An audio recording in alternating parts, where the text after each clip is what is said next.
전혀 제 힘으로 알 수 없는 전혀 이렇게 관계가 없었기 때문에 지금 이 자리에 있는 게 너무 얼떨더라고요. 제가 한 게 아니라 정말 이 교회에 지금 오늘 하나님께서 뭔가 저를 통하여 이제 또 나누고 싶은 이야기가 있고 또 저 또한 이곳에 와서 뭔가 하나님께서 주시는 메시지가 있겠구나 그런 생각이 들었어요. 그래서 제가 어떤 설교를 준비하거나 그런 것이 아니라 이제 유호선 전도사님과 제가 만난 지 2주도 안 됐거든요. 근데 그 만남을 시작해서 목사님을 며칠 전에 만나게 되었고 목사님과 대화를 하다가 이제 이 예배에 초청을 받게 되었어요. 그래서 교회에 대한 정보도 잘 모르고 또한 또 여러분들이 어떤 마음으로 저를 이제 전혀 모르시겠지만 저를 통해서 또 예배하면서 하나님께서 주신 마음이 이제 목사님을 통해서 했던 그런 것들이 정말 그 임재가 있기를 기도하면서 시작을 하겠습니다. 사랑이 많으신 하나님 아버지 감사합니다. 이렇게 너무나도 귀한 송도 땅에 아버지 킹덤 패밀리 처치를 세우시고 또한 이런 새로운 시작 가운데 아버지 이렇게 저를 세워주시면 감사합니다. 주님 이 귀한 예배자들 가운데 함께 하여 주시고 이 새로운 시작 가운데 또한 새로운 끝과 시작이 교차하는 가운데 성령께서 원하시는 마음들을 우리가 함께 공유하며 주님께 나아갈 수 있게 하여 주시옵소서. 아멘. 저희 입술을 통하여서 오직 하나님께서 하고자 하시는 그 말씀이 대언되게 하시고 정말 우리에게 임하셔서 우리에게 새 힘을 주시고 이 장소에서 치유와 회복과 또한 도전과 많은 하나님의 일들이 일어나게 하여 주시옵소서. 아멘. 다시 오실 예수 그리스도를 이름으로 기도합니다. 아멘. 아멘. 감사합니다. 저는 이제 저를 모르시는 분도 있고 또 이제 다 모르시기 때문에 저를 간단하게 소개하면 저는 지금 문화예술 이제 저의 이름을 이제 선교사라고 이제 하고 있는데 실제적으로 문화예술에서 저는 패션 쪽에서 10년 정도 이제 활동을 했습니다. 그래서 이제 패션 쪽 중에서도 여러분들이 잘 모르실 거예요. 그래서 퍼스널 쇼퍼, 이제 퍼스널 스타일리스트, 이미지 컨설팅이라는 거를 통해서 이제 저는 그 각자 그 고유에게 그 주신 그 하나님의 어떤 형상, 원래 하나님께서 주신 그 사람의 형상을 이제 좀 시각화하는 그 탤런트를 또 하나님께서 주셔서 이제 그 일을 시작하게 되었어요. 그래서 전 원래 조금 이제 어렸을 때부터 저도 이제 목사님처럼 좀 예체능 쪽으로 항상 관심이 있었고 그 중에서도 이제 미술을 굉장히 좋아하고 좀 꾸미는 걸 좋아하는 사람이었어요. 그래서 그런 것들이 사실은 이제 예술이라는 것들이 저한테는 어렵지 않은 분야였고 자연스럽게 그쪽으로 가면서 이제 제가 실제적으로 이제 사람을 꾸미는 그런 일을 하게 되었어요. 근데 이제 그것이 이제 어떤 여러분하고 관계가 있고 제가 이제 어떤 메시지를 할까에 대해서 제가 하고자 하는 메시지는 그냥 단순히 저의 소개를 하는 것이 아니라 오늘은 좀 하나님의 마음을 전하면 좋겠다라는 생각을 했어요. 그래서 지금 이 교회가 이제 제가 소개를 듣기로는 이제 무형의 교회로서 어떤 새로운 출발 종착지에 있다고 들었는데 저 또한 정말 신기하게 새로운 시작 가운데 있거든요. 그래서 지금 제가 이제 저희 남편과 결혼을 해서 7년 동안 김포 땅에서 하나님께서 3명의 아이를 주시고 이제 저를 이제 또 연단하시고 회복하시면서 이렇게 잘 이제 지내고 있다가 정말 급하게 한 두 달도 안 되는 시점에 파주 땅으로 옮기신 그런 또 이야기를 나누었으면 좋겠어요. 그래서 일단 제가 말씀 한 구절을 같이 읽었으면 좋겠는데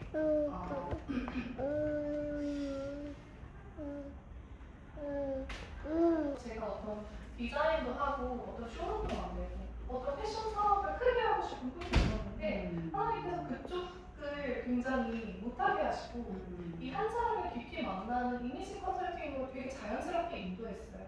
근데 이게 사업이다 보니까 비즈니스가 잘 되니까 어쩔 수 없이 제가 이쪽으로 갔지만 뭔가 하나님께서 원하시는 게 있구나 그걸 느꼈거든요.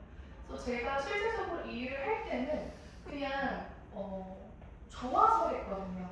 정말 저는 원래 꾸미는 걸 좋아했고 뭔가 아름다움이라는 걸 만드는 걸 좋아했던 것 같아요. 그래서 자연스럽게 했었는데 이걸 하다 보니까 느낀 게 뭐냐면 사람들의 마음이 저에게 오시는 사람들, 클라이언트 분들이 굉장히 공통점을 갖고 있는 거예요. 그게 뭐냐면 이제 뭐 어떤 고민을 적었을 때 저는 뭐 어떤 옷을 입혀주세요. 저는 뭐가 어울려요? 다 다른 질문이지만 그 하나의 질문의 그 주제가 뭐였냐면 정체성 문제였어요. 그래서 나는 결국 내가 누구예요? 그걸 저에게 묻고자 하는 그런 사람들을 만나게 됐어요. 내가 누구인지 알려주세요라고 하는 그런 물음 속에 하나님께서 주신 마음은 지금 이 시대에는 어떤 시대냐면 정체성이 무너지는 시대라는 거를 말씀을 하셨어요. 그래서 내가 누구인지 모르지 않는 사람은 사실은 어떤 색깔을 입을지 어떤 옷을 입을지 고민하지 않거든요. 예를 들어서 내가 왕이면 왕관을 쓰면 되잖아요. 그리고 내가 의사면 의사복을 입으면 되는데 사실은 어떤 걸 입을지 모른다는 거는 내가 누구인지가 해결이 안 됐기 때문에 옷도 못 입는다는 걸 제가 깨닫게 됐어요. 그러면서 제가 이 일을 하면서 하나님을 되게 깊이 만나게 되었어요. 왜냐하면 그 상대방 하나의 예를 들으면 저의 어떤 사업의 출발점이 됐던 한 여성분이 있었는데 그 분이 저에게 어떤 그냥 컨설팅을 받으러 오자마자 선생님 저 다음 주에 자살을 할 거다 이런 이야기를 나누게 되었어요. 그러면서 저는 이렇게 가볍게 시작한 건데 마치 되게 무거워진 거예요. 그래서 이걸 어떡하지 하면서 이게 겉의 문제가 결국은 속에 어떤 해결되지 않은 것들이 있구나라고 하면서 제가 전도에 대한 갈망이 생겼어요. 그때 당시에는 제가 전도를 그렇게 직접적으로 저도 해본 적이 없었기 때문에 책을 선물해 드렸어요. 철로 역정이라는 책을 선물해 드렸고 근데 그 계기가 돼서 그분이 진짜 교회에 가시게 되셨고 저랑 쇼핑을 하면서 우울증이 30년 먹던 우울증이 하루 만에 이렇게 치료되는 그런 일을 하나님께서 경험을 해 주셨어요. 그래서 그걸 계기를 통해서 제가 좀 이제 탄력을 받아가지고 내가 이 일을 통해서 하나님께 영광을 돌리고 싶다 이런 생각을 하게 됐어요. 그래서 어떻게 하면 영광을 돌릴 수 있을까라고 했을 때 하나님 이 회사를 통해서 내가 하나님을 전하겠습니다 라고 이제 서원을 하게 됐어요. 그래서 그 서원을 한 뒤로 구체적으로 실제적으로 이 패션이라는 거의 시작이 무화과 치마에서부터 시작됐고 우리가 원래 벌거벗었는데 그때는 분명히 하나님 앞에서 부끄러워하지 않았는데 모든 사람들이 옷을 입고 있다는 거를 이제 새삼 느끼게 되면서 그 패션의 최초의 의상이 가죽옷이라는 아담과 하와에게 입히신 그 가죽옷이라는 그 개념이 어떤 이론이 아니라 실질적으로 이 가죽옷이 그냥 아담에게 하나님께서 어떤 죄를 지었을 때 그냥 뭐 물을 마시게, 포도주를 마시게 할 수도 있고 집으로 들어가라고 할 수도 있는데 왜 옷일까? 이거를 진짜 고민을 하게 됐어요. 왜 옷이지? 왜 의식주 중에 의가 중요할까? 이거를 이제 제가 생각을 하게 되면서 하나님은 어떤 의상을 입혀주실 때 우리가 생각하는 아담이 입은 가죽옷은요 원시복이에요. 약간 나시로 돼가지고 뭔가 굉장히 허름한. 근데 저는 깨달은 게 뭐냐면 하나님이 아담이 진짜 입은 옷은 지금 어떤 명품의 보티크 쿠르트의 패션 의상보다 정말 완벽한 의상이라는 것을 알게 됐어요. 실질적으로 이 가죽 옷이라는 걸 히브리어로 보면은 오르 케토네트거든요. 이 오르가 하나님께서 최초에 만드신 그 빛을 오르라고 하잖아요. 이게 똑같아요, 언어가. 그리고 이 의상이라는 거는 케토네트라는 단어를 사용을 했더라고요. 그래서 오르 케토네트라는 단어는 빛의 아우터. 그러니까 이 여기서 사용한 옷은 이너가 아니라 완전히 아담의 수치와 죄를 덮는 완전 가죽 옷이었더라고요. 그래서 실제 아담이 원래 하나님의 영광을 입었을 봤을 때 부끄럽지 않은 이유는 옷을 입고 있었기 때문이구나. 근데 죄로 인해서 우리가 이제 벌거벗어졌는데 하나님께서 그냥 아담에게 그냥 아무 이유 없이 의상을 주신 것이 아니라 레위기와 민수기로 넘어갔을 때 이 켄토네트라는 단어가 대제사장이 입은 그 옷이 그러니까 사명을 회복해 주신 거라는 걸 깨닫게 됐습니다. 아담에게 가죽옷을 주셨던 거는 다시 일할 수 있는 어떤 동력을 주신 거죠.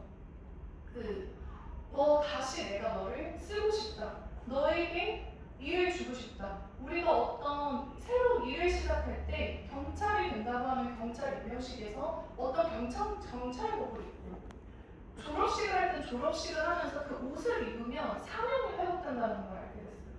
그래서 그 아담에게 주신 그 사명의 회복이라는 것을 알게 되면서 많은 사람들에게 내가 사명을 회복해주는 사람이 되고 싶다라는 이제 또 하나의 꿈을 갖게 됐어요.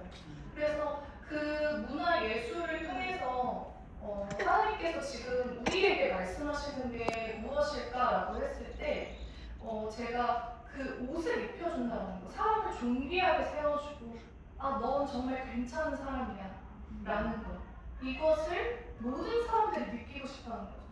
근데 이 아버지로부터의 관계가 끊어졌기 때문에 우리가 어떤 명품 옷을 입고 있는 사람도 그 수치심을 가릴 수가 없기 때문에 자기 자신을 그 존귀하게 세워주지 못하는 그 마음들이 저에게도 있었고 저에게 오는 많은 사람들이 그 옷을 입고 있지 못한다는 것을 알게 됐어요.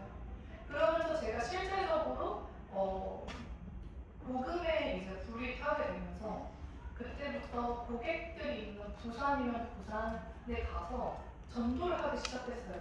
근데 단순히 예수님을 믿으세요라고 한 것이 아니라 여러분 패션이 누가 시작했는지 아세요? 대답을 못 하시는 거예요. 근데 최초의 패션 디자이너는 하나님이시라는 걸 말하니까 복음이 들어가요. 왜냐면 정말 맞잖아요. 만약에 하나님께서 가죽옷이라는 옷이라는 단어를 만들지 않았다면 정말 우리는 지금도 벌거벗고 있다는 것을 부인할 수가 없다는 거예요. 그러면서 제가 일과 어떤 복음 사이에 어떤 뭐라고 해야 될까요? 그게 없어졌어요. 그러니까 일 자체가 그냥 복음의 어떤 사역처가 정말 비즈니스에서 되게 되는 걸 경험하면서 이걸 책으로 써야겠구나. 그래서 이 하나님이 주신 최초의 옷은 하나님께서 최초의 예술가이셨고 최초의 패션 디자이너셨고 하나님이 예술가였구나. 그래서 패션을 만드시고 마지막에 완성하실 그 옷도 웨딩드레스, 그 아름다운 완벽한 그 옷이 그 가죽옷이 완전히 이 요한계시록에서 완성된 그 영화예요. 그래서 제가 칭의의 옷, 그리고 성화의 옷, 성화의 옷은 이제 전신갑주의 옷, 그리고 마지막에 완성된 웨딩드레스 그거에 관련된 책을 써서 이제 사람들에게 나눠주기 시작했어요. 그러면서 이제 제 사역으로 시작한 건 아닌데 제가 이제 그 사역이 열리게 되면서 이제 교회에서 가서도 이런 이야기를 하고 이제 청년들을 어떤 깨우는 하나님께서 주시는 그런 거를 하게 되었거든요. 근데 그런 와중에 하나님께서 또 하나의 부르심으로 저를 부르셨던 것이 뭐냐면 제 안에 어떤 타협점에 대해서 하나님께서 굉장히 말하셨어요. 왜냐하면 예술가들, 문학 예술가들은 정말 이 예술이라는 영역이 하나님께로부터 왔지만 어느 지점에 가면 세상의 어떤 것과 하나님께서 주신 것과 갈등이 있잖아요. 근데 패션 안에서도 그게 있었거든요. 그래서 내가 여기까지 굳이 해야 돼? 이런 사람의 의견들 굳이 그냥 돈 받고 일하면 되는데 왜 굳이 전도까지 해서 막 핀터스게 목대를 세워서 막 10시간씩 제가 투자해서 막 식은땀 흘리면서 전도하고 막 지쳐 막 쓰러지고 이거를 굳이 해야 될까? 이런 게 있었지만 제 안에 하나 있었던 건 뭐냐면 진리에 대한 그 갈망, 그 진리를 전하고자 하는 갈망과 사람을 살려야겠다 이런 마음들을 하나님께서 계속 부어주셨어요. 그래서 그 부어주신 그 갈망이 이제 너무 크다 보니까 계속 이제 하나님께서 이 사무실을 어떤 기도의 집으로 세우고자 하는 부르심을 이제 제가 받게 됐어요. 그래서 이제 낮에는 제가 거기서 패션 컨설팅을 하고 밤에는 이제 기도를 하기 시작했거든요. 근데 그 기도를 시작을 했던 것들의 이유가 단순히 저를 위한 기도가 아니었고요. 부흥을 위한 기도를 시작하게 됐어요. 이 부흥은 마지막 때 올 하나님께서 두 번째 오순절 정말 우리가 갈망하는 그 부흥의 부흥 그리고 이스라엘 그리고 통일 한국 이런 비전들을 저에게 부어주시기 시작했어요. 그러면서 2년 전 6월절부터 제가 하나님께 서원한 것이 뭐냐면 저 혼자 목요일마다 여기서 기도를 세우겠습니다 라고 이제 서원을 하고 이제 그 일 끝나고 목요일마다 그 혼자 이제 기도를 하기 시작했는데 정말 신기하게 그 기도를 첫날부터 전혀 모르는 인천의 어떤 전도사님이었고 LA에서 어떤 분이 연결되면서 2년 동안 한 번도 저 혼자 기도 모임을 한 게 아니라 이것이 하나님께서 정말 원하시는구나 라는 것을 알게 되었거든요. 그러니까 제가 복음에서 시작된 것이 결국은 어떤 방향성으로 가야 되는가라고 했을 때 이 예술가들의 고민이 그게 있잖아요. 내가 어떤 방향성으로 가야 될까라고 했을 때 저는 그게 아름다움이랑 연결이 됐거든요. 왜냐면 사람들이 아름다워지고 싶어서 저에게 왔을 때 저는 끊임없이 고민했던 게 진짜 아름다움이 뭘까? 진짜 예술이 뭘까? 했을 때 이 예술이라는 것은 신의 빛을 반사시키는 것이다 라고 결론을 지었거든요. 결국 하나님의 영광 그 자체가 아름다움이기 때문에 그 방향성이 어떤 세상에 있는 예술이 아니라 하나님으로부터 완전히 그 연합되어 그 임재, 그 예술가들이 천국의 그 창문이 되어서 그 천국의 것들을 대화하게 될 때 그게 진짜 예술이구나 이걸 느끼게 되었거든요. 그래서 이런 것들을 이제 가지고 제가 사실 제가 그 기도를 했던 그 갈망은 신부에 대한 갈망이었어요.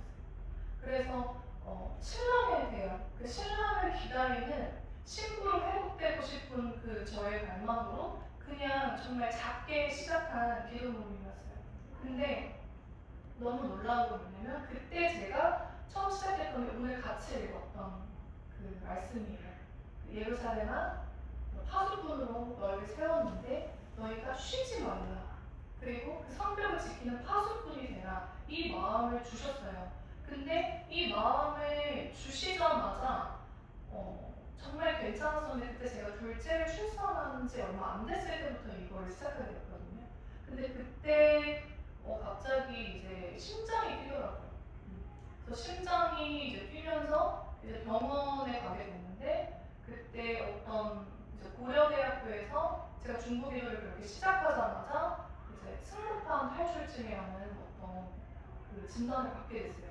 그래서 원래 그런 게 있다고 들었거든요 예전에. 근데 전혀 걱정할 게 없다. 그래서 평생 그냥 지내면 된다라고 했었는데 갑자기 그 이스라엘 향한 중보와 대한민국의 부흥을 향한 그걸 시작했을 때 그 이제 의사분이 약을 먹어야 된다는 거예요. 근데 그게 저한테 너무 충격적이었어요. 왜냐면 제가 평생 약을 먹어본 적이 없기 때문에 그냥 단순히 약을 먹는다는 것이 아니라 내가 어떤 것에 종속되는 기분이었어요. 내 주인은 예수님인데 약이 주인이 되는 느낌? 그러니까 내가 이 약을 그 의사 선생님께서 약을 먹으면 안 돼요 라고 했을 때 그 말이 하나님의 말보다 약간 더 크게 들리는 거예요. 근데 그게 너무나도 힘들었어요 저에게는. 그래서 그 중보기도를 시작하면서 계속 그 음성이 들리는 거예요. 그러면서 당신은 이제 임신을 할 수가 없고 너무 위험하기 때문에 약을 평생 먹어야 된다라는 거예요. 그냥 작은 약이었지만 너무 기분이 나빴고 그렇다고 크게 어떤 그런 것들이 없었거든요. 일상생활은 다 하고 그랬지만 하나님께서 계속 주셨던 감동이 약을 먹지 말라는 감동이었는데 거기 제가 순종할 수가 없었어요. 왜냐면 그 두려움과 그 공포와 그 의사의 말이 하나님의 어떤 우리가 말씀을 믿어야 되는데 그 말씀의 목소리보다 다른 목소리를 사실 내가 믿고 있다라는 그런 것이었죠. 그래서 이제 그때 당시에는 내가 왜 이런지 잘 몰랐거든요. 그러면서 정확하게 1년 동안 그 약을 먹게 됐어요. 그리고 나서 재작년인가요? 재작년인가 작년 하루카 그 크리스마스 12월 25일에 근데 갑자기 제가 임신을 하게 된 걸 알게 됐어요. 그게 이제 셋째 이제 임마누엘인데 너무 놀란 거죠. 왜냐면은 전혀 생각하지 못했고 제가 약을 전날까지 먹고 1년을 먹었고 분명히 그때 의사 선생님이 먹지 말라고 임신할 수 없다고 했는데 이게 뭔가 그래서 그냥 단순히 임신했더니 기뻤던 게 아니라 어떻게 지금 우리 아이 어떻게 또 당장 막 이렇게 된 거예요. 근데 정말 신기하게 그 12월 25일 그 임신 테스트를 확인한 순간 약이 끊어지더라고요. 왜냐면 아기가 지금 먹을 수가 없잖아요. 하나님께서 일하시는 방식이 너무나도 신기했어요. 근데 두렵지가 않았고 3개월 동안 기도를 하면서 이제 계속 기도를 했는데 하나님이 병원을 바꾸라라는 마음을 주셨어요. 그래서 이제 병원을 이제 고대에서 삼성으로 가서 기도하면서 이제 어떡하지 하면서 하는데 딱 의사 선생님이 말씀하신 게 왜 약을 드셨냐는 거예요. 그러면서 약을 안 먹어도 되고 추상 걱정하지 말라고 하는 거예요. 근데 저는 그때 너무나도 위로가 많이 됐어요. 왜냐면 내가 정말 두려워하고 있었는데 하나님께서 어떤 말씀을 내가 어떤 그걸 겪었어야 되는 것 같아요. 그걸 겪고 나서 그 말을 들으니까 안심이 되더라고요. 그 1년 동안 어떤 어깨에 눌려있던 어떤 나를 누르고 있던 그 두려움과 공포에서 뭔가 해방되는 기분이었어요. 그래서 이제 약을 안 먹고 실제 이렇게 건강하게 아기가 태어나게 되었어요. 그래서 그 일을 통해서 하나님께서 말씀하시는 게 무엇일까라고 했을 때 하나님께서 뒤늦게 알게 해주신 게 뭐냐면 이스라엘이 하나님의 심장이라는 걸 알게 해주셨어요. 그리고 놀랍게 제가 심장이 아파 보니까 하나님을 공감할 수가 있게 돼요. 머리가 아니라 가슴으로. 그러면서 저한테 놀랍게 이제 부어주신 것들이 그 심장에 이제 4가지의 방이 있는 걸 아실 거예요. 그래서 이제 우심실, 우심방, 그리고 이제 좌심실, 좌심방 이렇게 이 순서대로 흘러가는 것들을 하나님께서 알게 해주시면서 제가 이제 걸렸던 그 질병이 승모판 탈출증이라는 거예요. 근데 저는 승모판이 뭔지도 몰랐고 이제 정말 생소한 단어인데 이 승모판 탈출증이 정확히 어떤 거냐면 우심실, 우심방에서 이제 좌심실 이제 그 좌심방으로 가는 그 사이의 마지막 문이에요. 게이트. 이 게이트가 승모판이라는 문인데 이게 이제 피가 통과할 때 열렸다 닫혔다 하거든요. 근데 이게 이렇게 우심실, 우심방 갔다가 폐를 갔다가 다시 이제 좌심방, 좌심실로 갔다가 대동맥을 통해서 전체 혈관을 통해서 심장으로 돌아가는 이 정상적인 이 사이클 가운데 이 마지막 문이 승모판이 탈출한 거죠. 그래서 피가 뒤로 약간 역류하는 거예요. 네.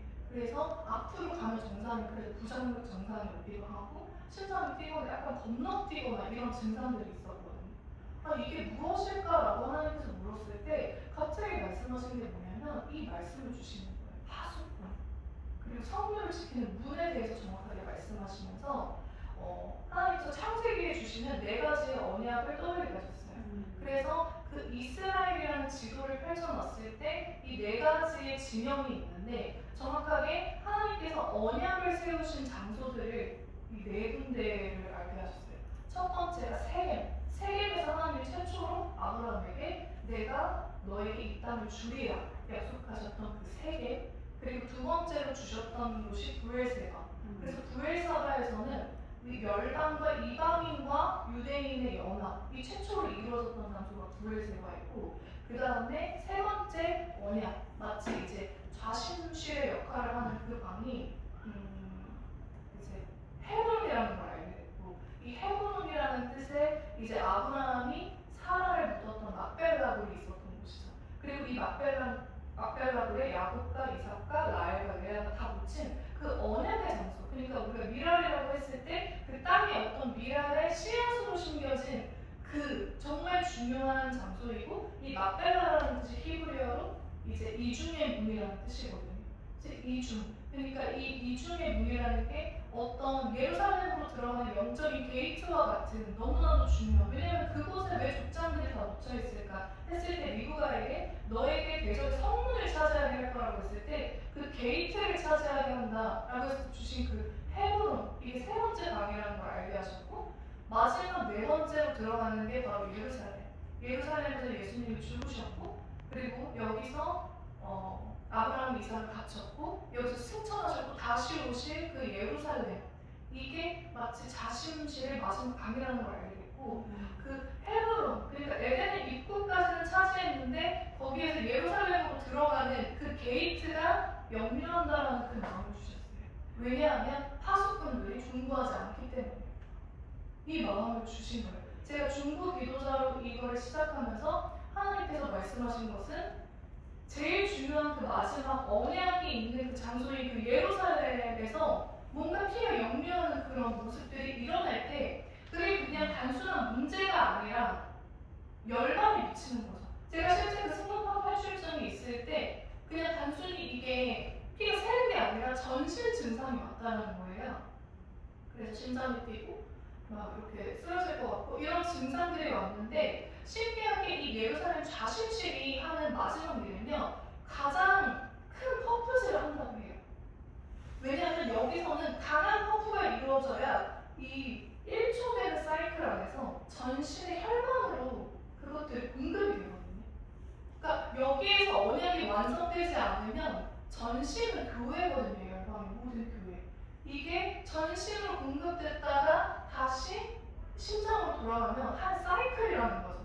그래서 이 한 사이클이 일어나면 완성이 되는 건데 제가 이 마음을 받고 결국 하나님께서 나에게 말씀하신 것이 뭐냐면 지금 우리가 복음이 시작된 지점이 바로 예루살렘이고 에덴이죠. 그 에덴에서 네 가지의 그 강이 흐르는 그 중동의 그 네 강이 있는 그 중동 전체가 바로 그 에덴에 있었던 하나님의 중심이 되는 그 땅에서 복음이 시작되었고 그리고 예수 그리스도를 통해서 복음의 깃발을 꽂은 장소고 그 복음의 깃발이 바로 사도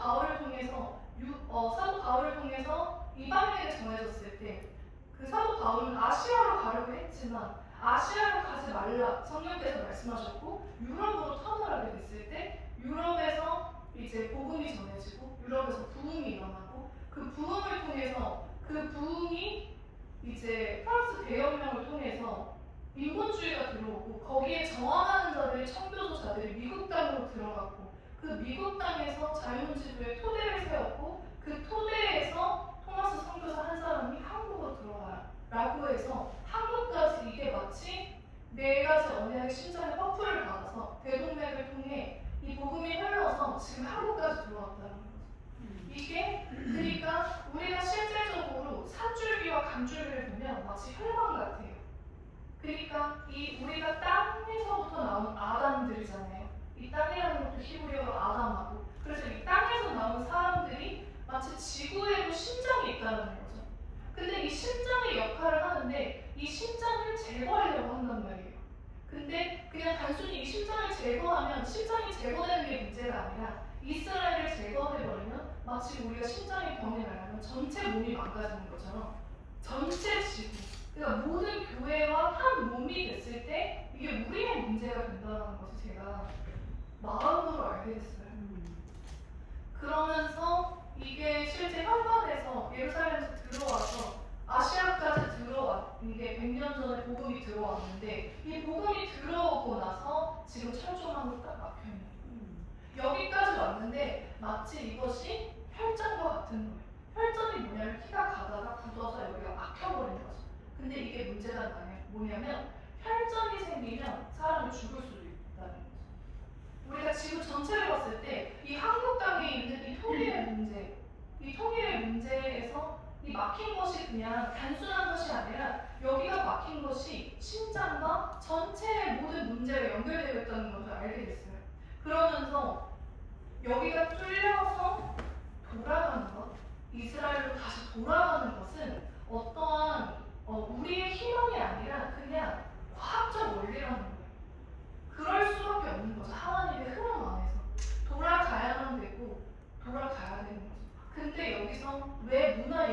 중요하냐라고 했을 때 정말 신기하게 우리 코리안에서 부른 정체성이 있다는 것을 발견하게 됐어요. 제가 파주댐으로 간 이유는 바로 이것 때문이에요. 이 혈전을 뚫기 위해서. 그냥 단순한 것이 아니라 하나님께서 하고자 하는 제가 하나님 저는 이제 무엇을 해야 될까라고 했을 때 하나님의 마음은 어디 있을까라는 질문을 하게 됐고 하나님께서 이러한 마음들을 저의 어떤 진단을 통해서 알려주셨을 때 문화 예술가들을 통해서 이걸 완성하실 거라는 거예요. 이 언약을 문화 예술가들을 통해서 완성하실 거라는 거죠. 왜냐하면 하나님께서 최초에 하셨던 것도 예술 작업이었던 거죠. 그래서 태초에 하나님께서 천지를 창조하시게 할 때 이 창조라는 단어가 바라, 크리에이티브, 예술, 바로 무에서 유를 만드는 노래, 음악, 연기, 춤 이런 모든 예술은 영감을 부어줘야지만 할 수 있는 거잖아요. 근데 우리가 아무리 탤런트가 있고 아무리 뭔가 잘해도 이 방향성을 하나님의 시선에 온전히 고정하지 않는다면 우리가 헛다리를 짚을 수 있다는 것을 제가 알게 됐어요.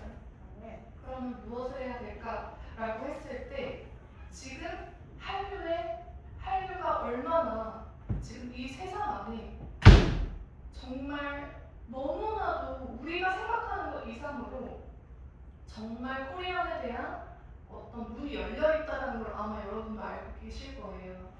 근데 이게 마치 역사는 반복되듯이 우리나라에 복음이 들어왔을 때를 생각해 주시면 좋을 것 같아요.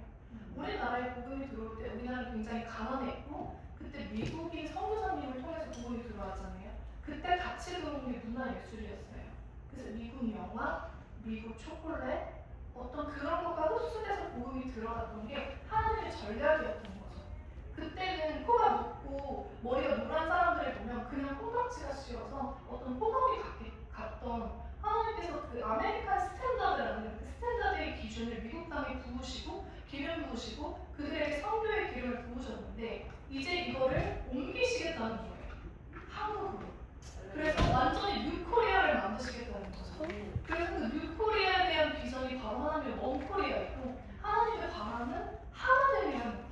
이거를 우리 혼자 할 수 없다는 걸 제가 알게 되었고 실제적으로 북에 있는 예술가들과 연합해서 우리가 할 일이 있다는 것을 알게 되었어요. 그래서 우리가 하는 것들이 그냥 단순히 문화 예술이 아니라 이 혈전을 뚫어야 되는 거예요. 첫 번째.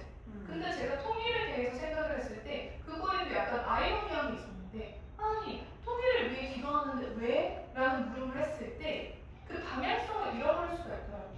통일이 된다면 근데 우리는 통일이 되는 것을 위해 기도하는 것이 아니라 통일이라는 혈전을 뚫고 다시 심장으로 돌아가는 그 하나님의 사이클을 우리가 맞춰야 된다는 거죠. 그래서 이 문화 예술가들이 어떻게 해야 되냐라고 했을 때 지금은 어떤 춤, 어떤 연기, 어떤 그림을 따로따로 하면 힘이 없다는 거예요. 왜냐하면 지금은 궤적이 하는 방식은 아마 파리 올림픽 보셨을 거예요. 파리 올림픽을 보시면 종합예술이라는 거죠. 그래서 어떤 음악과 춤과 모든 사람들이 한 마음으로 왕의 오심을 선포한다는 거예요. 어떤 왕? 근데 어떤 예수와 하나님을 선포하는 것이 아니라 적그리스도에 오는 것을 제일 먼저 외치는 자들은 바로 예술가들이거든요. 그래서 그때 보여진 그 문화 퍼포먼스는 단순히 어떤 문화 퍼포먼스가 아니라 한 영이었어요. 한 영으로 어떤 걸 시각화해서 선포했는데 그거는 적그리스도의 대관식이었어요. 그래서 이 대적들은 이 문화 예술가들이 한 영으로 연합해서 하나의 어떤 작품을 해서 이제는 선포하는 때인데 교회들은 조용하더라는 거예요. 교회들은 무엇을 하고 있냐?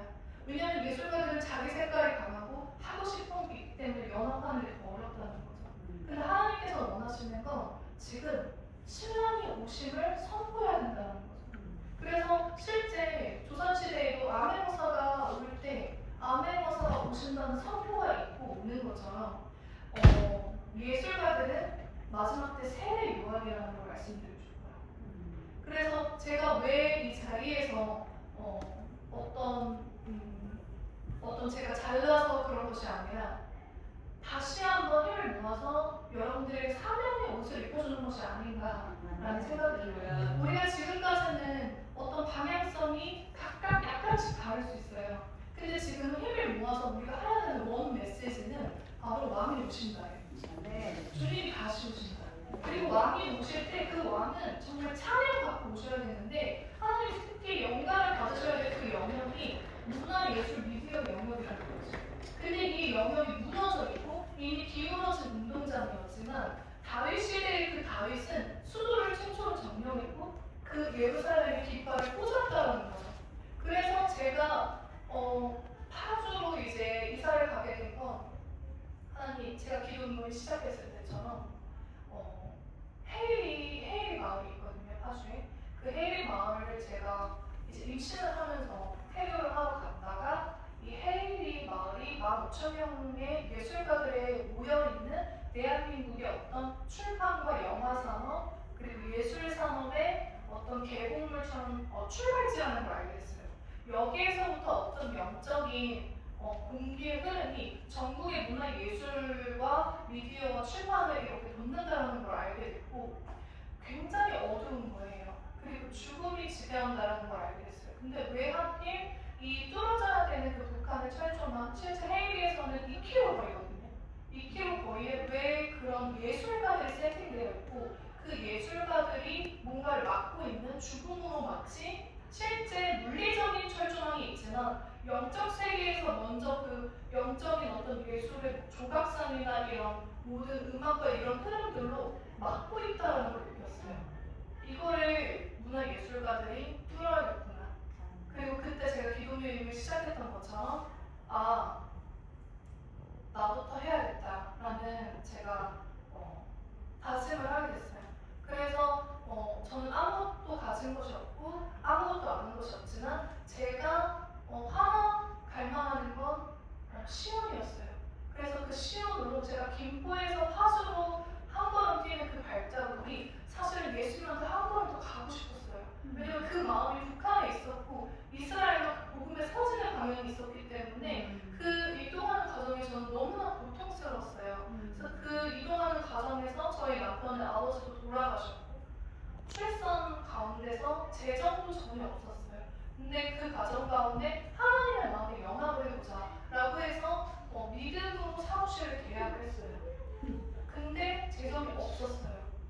그럼 하나님의 뜻이 하나님 이루어주세요 라고 했을 때 정말 말도 안 되는 재정이 2주 만에 이렇게 채워지면서 보신분과 어떤 그런 것들이 딱 확정하는 재정이 채워지게 됐어요. 이게 불과 2주 전의 일이에요. 제가 왜 이제 교회에 왔을까라고 생각을 했을 때 하나님이 급하시구나.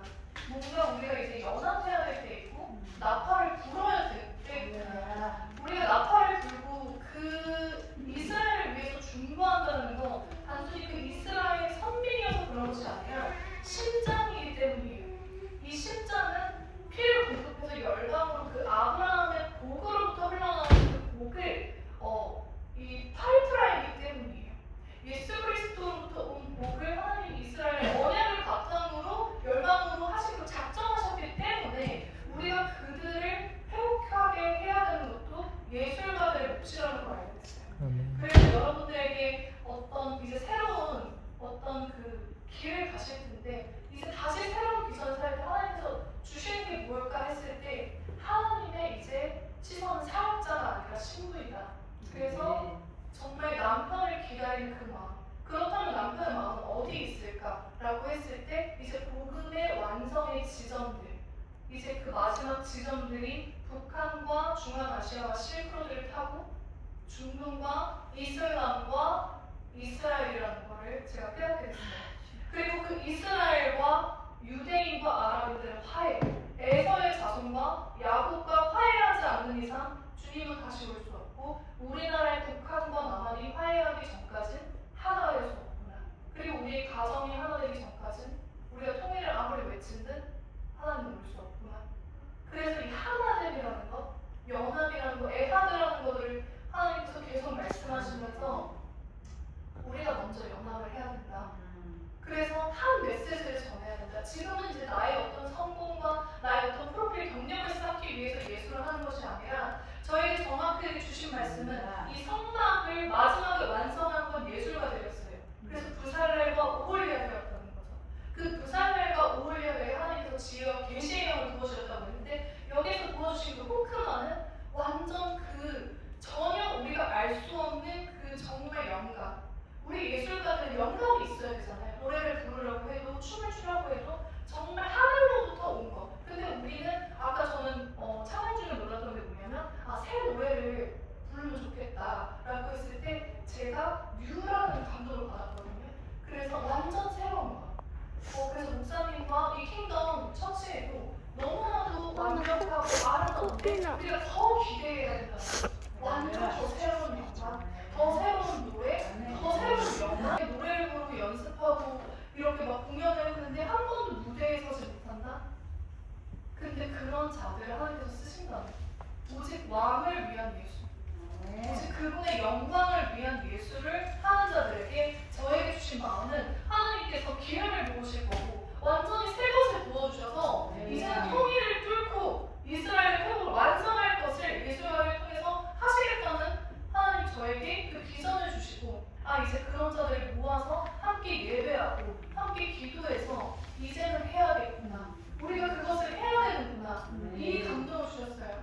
그래서 정말 저는 어떤 저의 말이 아니라 이 교회 자체가 그런 문화예술 사역을 꿈꾸고 있는데 이제는 정말 그분의 영광을 위해서 원래 그러셨겠지만 더욱더 나의 이제 전부를 디보션에서 드리는 완전 헌신된 그 현미옥각 같은 그런 자들로 여러분들에게 새 옷을 입히고 싶구나, 사랑을 새롭게 주시고 싶구나. 그래서 제가 그냥 대원자로서 여기에 왔구나, 그런 감동을 제가 받았어요. 그래서 여러분들에게 하나님께서 지금 하시고자 하는 건 나를 위해서 그 문에서 성도에 서줄 수는 없겠니?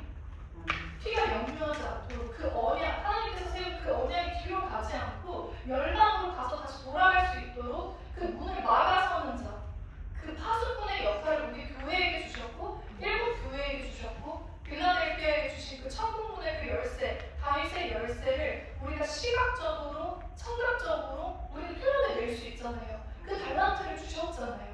근데 조용하면 이제 안 된다는 거죠. 우리가 이제 그런 작품을 해야 되는 거고 우리가 나아가야 되는 거라는 저는 그 말씀을 드리고 싶어요. 그래서 정말 하나님께서 저에게 주신 이 마음, 저의 어떤 하나의 개인적인 스토리가 아니라 저는 한국의 특히 문화예술가들 하나님께서 사용할 것이라고 축복을 드리고 싶어요. 그리고 한국뿐만 아니라 일본과 중국과 한국 이 세 나라의 연합, 이 중요성과 한국과 북한의 중요성, 그리고 이스라엘과 한국의 연합, 이 하나됨을 통해서 하나님은 기름을 부으시고 대적은 분리를 통해서 또 그들의 일을 하겠지만 우리는 하나 될 때, 정말 이 그리스도가 머리 돼서 하나 될 때 하나님께서 어떤 예상치 못한 복과 우리에게 주실 분명한 소망이 있다는 거죠. 그래서 가장 먼저 앞장서서 사실 총알 바지처럼 나아가는 그 여호사밧의 군대가 바로 문화예술가라고 말씀드리고 싶어요. 그래서 정말 이것에 감동이 되는 것을 위해 함께 기도했으면 좋겠습니다. 그래서 이 기도회가 이어지면서 우리가 이 문화예술, 이 신의 영역의 전복을 위해서 이제 이 수도를 점령하고 마지막에 주님 오시기 전에 이 영광에서 영광 받으실 거라고 믿습니다. 그래서 우리에게 주신 그 영역에 대한 그 소망을 품고 제가 그런 부살렐과 오홀리압이 되겠습니다 하는 자들은 저와 같이 정말 손을 들어주시고 우리 같이 잠깐 기도하길 원합니다.